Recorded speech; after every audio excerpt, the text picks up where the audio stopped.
What is up, you handsome devils, and welcome back to Grand Prix World. Today's Wednesday. I hope you've been having a good week so far. You join me on the cusp of Season 4 of the 2001 season. That's 4 of 10, hopefully, if we survive that long, available to us in the game. You'll see no change on the driver front, except for Deniz still being unhappy. However, we touch on changes immediately down here. And that's a good way to kick off what is a comprehensive pre-season review. First of all, John Barnard returns to the team after a 2-season absence. He's not the best. He's not the best department head in the game, but he is up there. Can we actually run a comparison? Here he is. So he's 4 out of 5. The only 5 of 5 is Adrian Newey, and another favourite of mine, Harvey Postlethwaite, has gained a point. However, he was not available for us. He is available next season though, and he is around less than a quarter of the price of John Barnard actually. So that's a target possibly. But anyway, I'm digressing. John Barnard, very, very capable department head. We've already strengthened the team in the late season by hiring a few more experts and very good team members, but we are still running with only 40 staff. We now have a capacity of 50, so one of the goals during the course of this season is to bulk that up.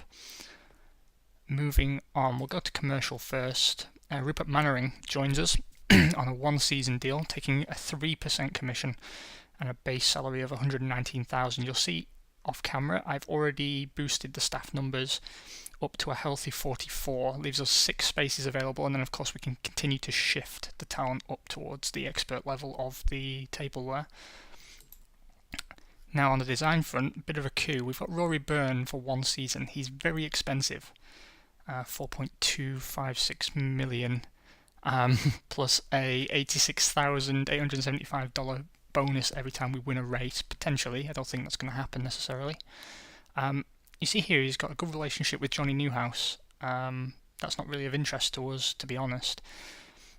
The thing about 5-star team leads is that they very, very rarely stick around more than 1 season, so if we were to look for a replacement for him, you'll see there are none available. He is now the sole 5-star team lead in the game. That could change. We'll see someone else rise, take his place. He could go backwards this season. But we have a very serious decision to make, given the cost of retaining him potentially, combined with the fact that all the big teams are going to be after him straight away. So around the first round, he will be receiving offers, and he could sign with someone before we really get a chance to do much about it. Our new chief mechanic, Mr. Stepney, who we really wanted was Carl Gaydon, who ended up going to Prost for 1.1 million. I still think he should be a viable target for us. Again, he'll only stay 1 season, I imagine, but that's fine. We just have to keep re-signing. I still see having a 4-star team lead as being a bit of a coup for the team. It's going to boost our efficiency overall, meaning we get much greater value out of every member of that department. We're also up to a healthy 44 staff members here. On the driver front, everyone is in their last season. Deniz continues to hold up surprisingly well, actually, for a pay driver. His stats, I don't know if his stats have actually changed. His morale's the big problem. Means we're really not getting the best performance out of him. So I think that kind of shows what he's potentially capable of, actually. And once, hopefully, the new car starts delivering results, we should see his morale boost quite quickly.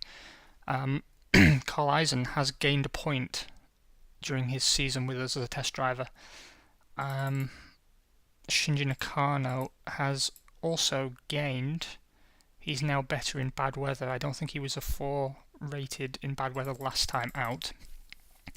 They bring in a total of 13.6 million between them, which is a significant sum of cash. We are, as we discussed, looking towards bringing in Heinz-Harald Frentzen and potentially Alexander Wurz. I asked for everyone's thoughts in the last episode, and you've still got a few days to give me your feelings on that before we start round one. But so far, it's all very much up in the air.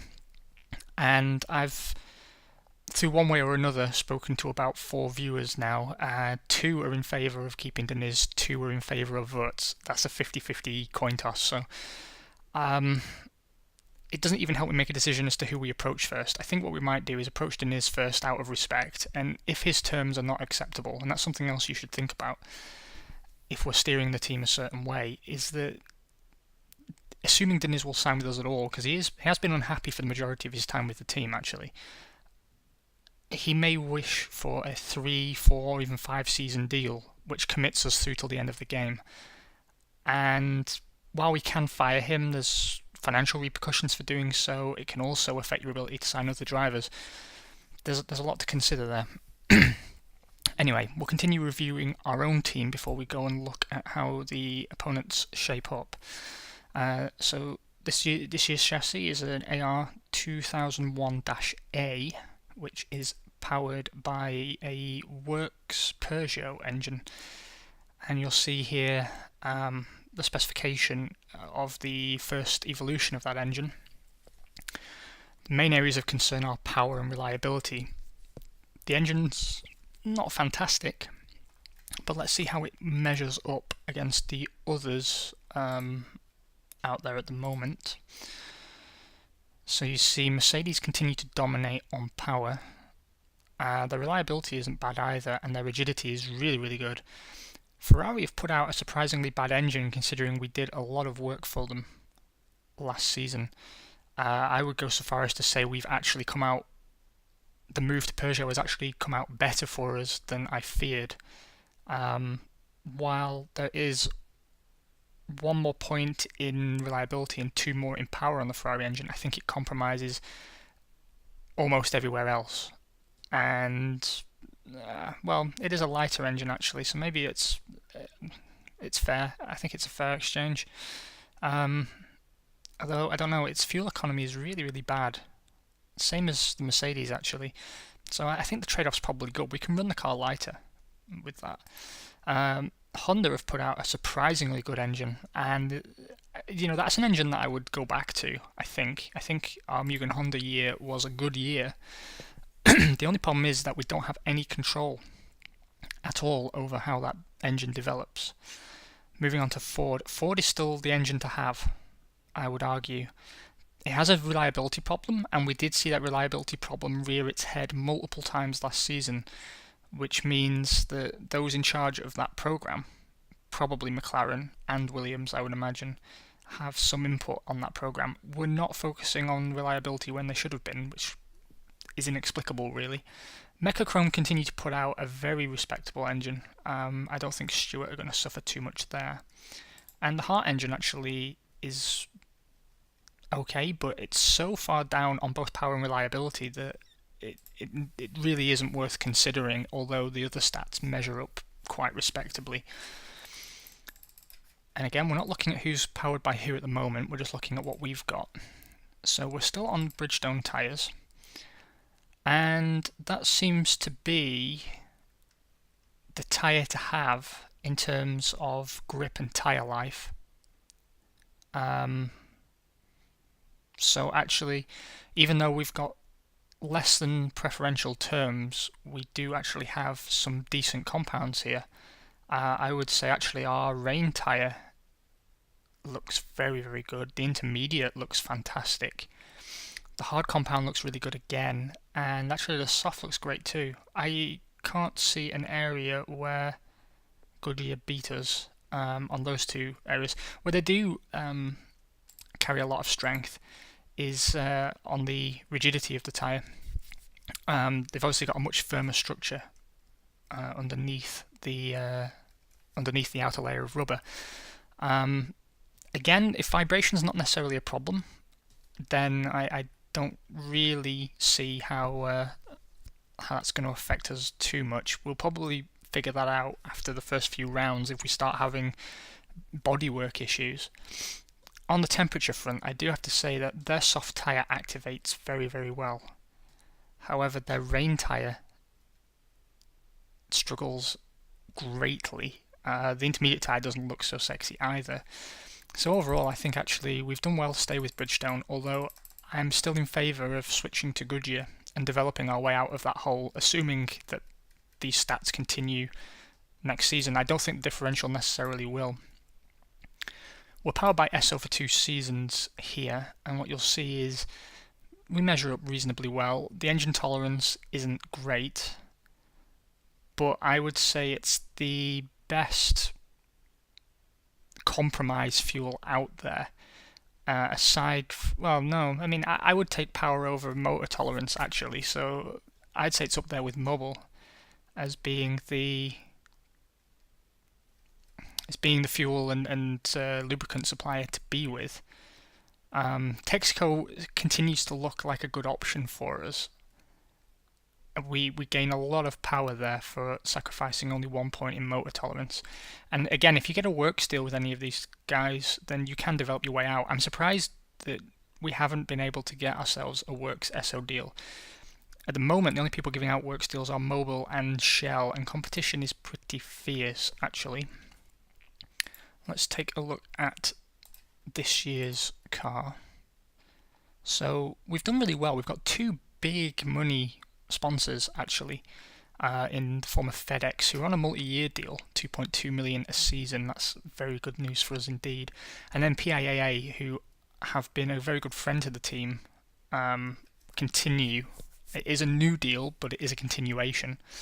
Likewise, Argentina Telecom, partway through their 3-year deal.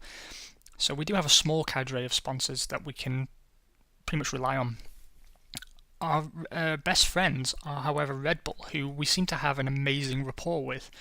We're currently on the first season of a 3-year deal at just shy of 20 million a season, thanks to bonuses, and that's guaranteed income, so they're not going to mess us around on that. As I said, we're powered by Peugeot, but the added advantage is they put 11 million into the kitty as well. And although we aren't paying for Bridgestone tyres, we're not getting anything in either. Esso are supplying us for in the region of $190,000 per season, so that's a drop in the ocean, frankly.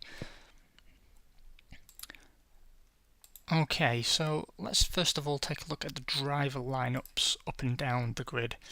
Obviously, Arrows this season, 2 equal number 1 drivers, continues with Deniz and Nakano. Carl Eisen supports us in the test seat. Over at Benetton, David Coulthard has moved away from McLaren Ford to join, McLaren Mercedes it was last season again, to join Benetton. And I think Benetton are a works Mercedes team again. I don't know, I should have done my research before I filmed this episode, shouldn't I? But yeah, Coulthard leads that team. Esteban Tuero is on the final year of his deal. I think Esteban Tuero needs to be dropped, frankly. He hasn't been pulling his weight. But they did also lose Damon Hill, who surprisingly has gone into a testing role at Ferrari, which seems a bit of a waste of his talent. Stefan Sarazan is the Benetton test driver. In a case of art imitating life, Michael Schumacher has teamed with Rubens Barrichello at Ferrari.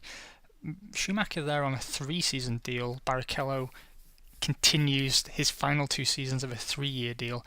Ferrari, I think, are on works Mercedes power this season. They were previously a Ford team, although I will have to confirm.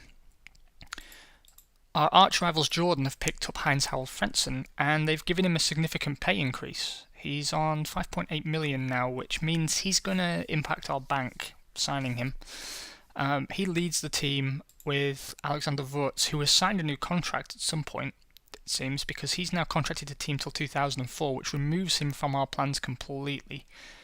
He was available previously, so I don't know what's happened there. Ricardo Zonta supports in a testing role at Jordan. Jordan are running works Ferrari power. They're the only Ferrari team on the grid this season. McLaren have promoted Luca Badoa from a testing role into a lead driver role, teaming with Johnny Newhouse. That's a very bold decision, and I don't know why they've chosen to do that. Badoa is not particularly impressive. and there were pay drivers available if money was an issue.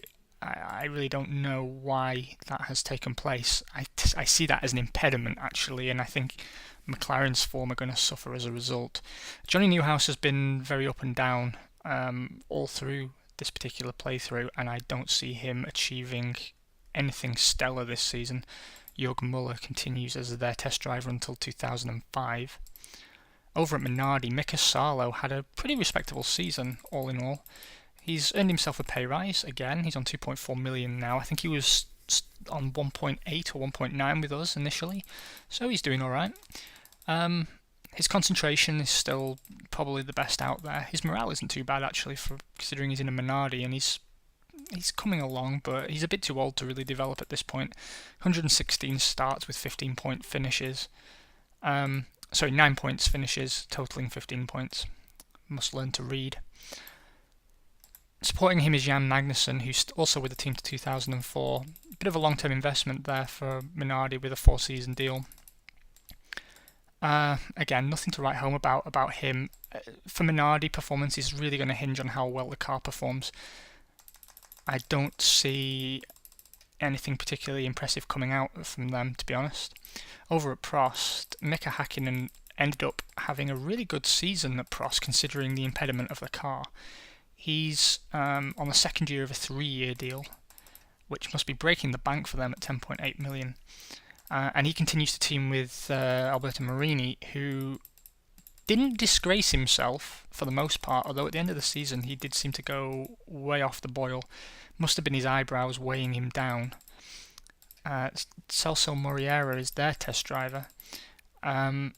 He's actually looking quite respectable for a test driver. I'd consider, if I was Prost, moving him up in place of potentially Marini, or more likely Hakkinen, because Hakkinen's too expensive to retain, really. Jean Alesi has made the switch to Sauber on an incredibly long 5-season deal. He'll be 41 by the time he finishes that contract. Again, an ideal leader for a team of that size, actually, and I could see him being a threat to us this season. Giancarlo Fisichella supports him. Final season of his deal at Sauber. His career at Sauber so far has not been particularly fantastic, and that's really because, for no reason we've been able to adequately explain, Sauber just haven't delivered the car that, on paper, they're capable of delivering. They have a more advanced factory than even we do now, and they have a respectable budget, so interesting. Ralf Schumacher continues as their test driver. Again, a bit of a waste of him, but, that's not really our problem. Ricardo Rosset continues to lead Stewart. Rosset had a really good season last season, and he has gained points. He's still not, on paper, a very impressive driver. However, he did finally pick up some points in a car that arguably didn't deserve them. And I've been impressed by Rosset. I wouldn't sign him myself. I'll still make jokes about him, but he didn't disgrace himself, nor did Montemini, actually. Montemini acquitted himself rather well, and Stewart are a team on the up and up, actually, in the style that Jordan were. I could see Stewart, if their momentum continues, really bumping themselves up in the course of this season. Over at Tyrrell, the only way is up. They retain Juan Pablo Montoya and Tora Takagi in equal driver roles, both in their final season. Tora Takagi has come along quite nicely, actually. How about Montoya? No. Just no. I don't think that's a particularly fair reflection of Montoya's skills, to be perfectly fair, but they are our stablemates at Peugeot, and depending on how readily Peugeot share their own upgrades and any R&D we provide them, it might be a step forward for Tyrrell. Again, I still see them propping up the bottom of the grid, but, I think a step forward is not beyond them without gaining power. Jarno Trulli, who I'm a big proponent of, is their test driver, and he's in the final season of his deal, and if we can't get Fisichella, I think Trulli represents a very promising option. Johnny Herbert has moved to lead the Williams team, leaving Sauber. Don't know why, frankly. Irvine had a very bad season. Herbert is likely to have a bad season. And Williams spent last season very much in the doldrums, and I don't see them coming out of it particularly quickly. I think they will recover, but as to how long that will take, it's very hard to say. They did put together a respectable sponsor package last season. Maybe that money starts coming online now, and they're able to turn things around, but who even knows, frankly. John Fellows, who we had our eye on for a long while, continues to find himself resigned to a testing role. In non-F1 news, let's see who this season's pay driver is. Oh, it's still Dario Loretti, with a respectable 13.4 million. Now, my understanding was that Olivier Panis had signed a deal to return to F1, but apparently something has gone wrong with that. And actually, I thought I had him down as being...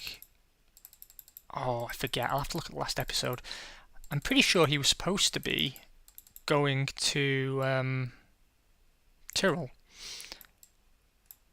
or Williams. Either way, I forget. But it's a shame that Olivier Panis is not available, because he's very respectable. He'd make a good team lead for a midfield team, and did throughout his career, actually. Let's go take a look on the Powertrain front as to who's powered by who this season. And to do that, I'm ably assisted by Mr. Beer. Cheers to you, Mr. Beer. Right, let's see what's cracking. So,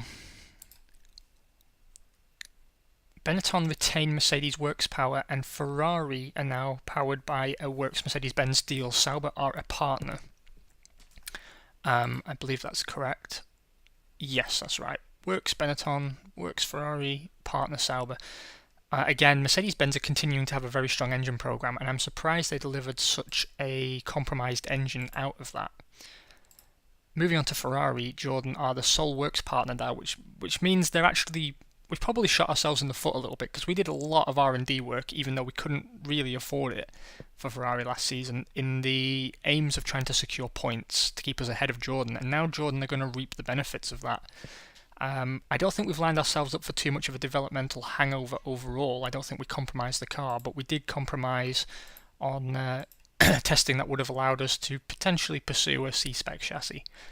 At the end of last season, we were deficient in chassis, not in power unit. So hopefully it's not a big compromise overall. Peugeot will be providing works power to us and partner power to Tyrrell. I don't really mind Tyrrell being sort of the B team here, and I don't mind them benefiting from our research. I think they're no threat. It's not really a problem. Mugen Honda will be powering Minardi, which was an excellent call by Minardi, actually. The Mugen Honda engine is still one of my favourites. The only problem I've ever had with it is that you can never develop it. I have found a mod that allows works Honda power, because there's no reason why there shouldn't be works Honda power in this game, but that's how it goes. And I'd like to install it for my next playthrough, but for now I don't want to mess with the game while it's working. Ford continue to be the power unit to have, as we've already said. The works deal has gone to McLaren, where Williams and Prost are now partners. So they're only providing one works program right now, which means it's going to be hyper competitive to get it. And don't think for a second that Benetton and Ferrari won't be chasing that that deal as well. Ford is the engine to have, hands down. Mechachrome will be providing customer power to Stewart. Again, not necessarily a bad choice. If they've gained, and they have, because we know for a fact they've got a full sponsor package. If this is a 1-year deal, this is perfectly reasonable and just a natural stage in the team's development, and I could still see Stewart performing very, very well on that basis. Over on the tyre front, it continues to be a primarily Goodyear formula, although we have been joined by some friends. Williams will now be running Works Bridgestone, whereas ourselves and Minardi are partners. Tyrrell is a customer there, and Sauber got the second Works Bridgestone deal. Those slimy devils. Goodyear are providing works tyre programs to Benetton and Ferrari, where McLaren and Prost enjoy only partner deals, and Stuart and Jordan are resigned to customer deals. Hard to read, really. I think this year, as opposed to last year, Bridgestone is a tyre to have, so Williams potentially stand to gain there. Minardi and Tyrrell. Minardi are actually shaping up to have a good programme this year, but it all hinges on how well the car performs. Sauber too, actually. Whereas I think the team most hampered will be McLaren. I think a shared works deal on the engine combined with a partner tyre deal, I think that could hamper them unless they've got very good support from Goodyear, which I doubt. Over here, Shell are providing a double works program to McLaren and Stewart, whereas Mobil, they do offer a works program, but no one was able to achieve it, and Prost are their partner of choice. Tyrrell are using Texaco, and Minardi are using Total, so opposite strategies there from Tyrrell and Minardi. Tyrrell obviously going for the supreme power that comes from Texaco fuels, whereas Minardi have gone for the reliability that Total provides. Same for Sauber, actually. Jordan are on Agip fuel, as are Benetton, but Benetton are buying theirs. And we are the only other customer team on the grid buying from Esso. Repsol and Petrobras have no partners at this time. Oh no, Williams are buying Elf Fuel, which is the worst of both worlds, whereas Ferrari have a partner deal there. Overall, it's starting to look even more that Benetton and Ferrari are in the strongest positions going into this season. A lot of nice sponsors are available. We'll go again for PIAA, hopefully HSBC and Danker as well. Danker, we know, have no problem working with us, so we should definitely get on their case as soon as possible. We don't have to deal with team sponsors because we're on a 3-year deal, which is great. That frees up about 50% of our marketing staff for the first half of the season. East will be providing cash to Benetton, Murano to Sauber, and Winfried to Ferrari. Playlife are backing McLaren, Blondes are backing Stewart, Buzzing Hornets are backing Williams, and Red Bull back us. That's interesting, Jordan doesn't have a team sponsor. Now this is where, despite all the indications so far, we could see Jordan go backwards actually. They obviously pushed really hard till the end of last season to get that 4th position from us in the Constructors, and maybe they overreached themselves. That's entirely plausible. So that'll be something very much to watch out for. Let's take a look over at our new factory. We now have a level 2 factory with a departmental staff limit of 50 and the ability to run 3 enrichments. At the moment, I'm struggling to decide one. Supercomputer is very, very important for design work.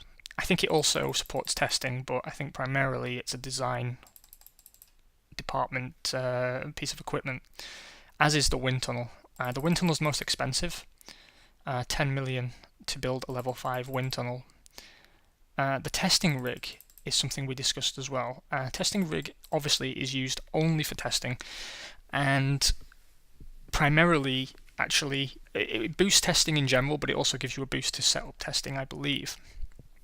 And the thing about the testing rig is you need a 4th car to get the benefit, so you are sort of tying yourself into spending that extra money. The final upgrade here augments construction primarily, so we've got a few choices here. I'm kind of thinking that Supercomputer offers the best of both worlds, but we'll make that decision in episode 1, I think, of the new season. I don't think, actually, there's much else to discuss, but let's take a look in the news. Nothing. I was kind of hoping that there would be an announcement that Toyota or Renault or Michelin would be entering the sport, but the fact that Esso have entered makes me think maybe no one else will be joining the party anytime soon. Anyway, that's our pre-season rundown. Very interested to hear your predictions in the comment section below. I hope you've enjoyed the episode, and I will see you for round 1 in the next few days. In a break from tradition, we won't be watching live the first round because it always seems to jinx our performance, and instead I'm going to pick a different different round almost at random. And the reason I'm saying that is because I'll do it when it makes sense within my schedule so that it doesn't disrupt the flow of the series. I wanna really press on with this. It's the show that gets the most views within the channel, and it seems to be what people want from the channel. So I am paying attention to the statistics, and I'm doing my best to line up more F1 themed content for you. I think at some point we'll do F1 Manager, or maybe Grand Prix Manager 2. I'll press on with the 1997 season on Formula 1 2014, and yeah, it's good to finally see a direction to take this. So have a good week. I'm off to record more videos for you now so that I don't have to do it on other days. All organised and that. You take it easy. Speak to you soon.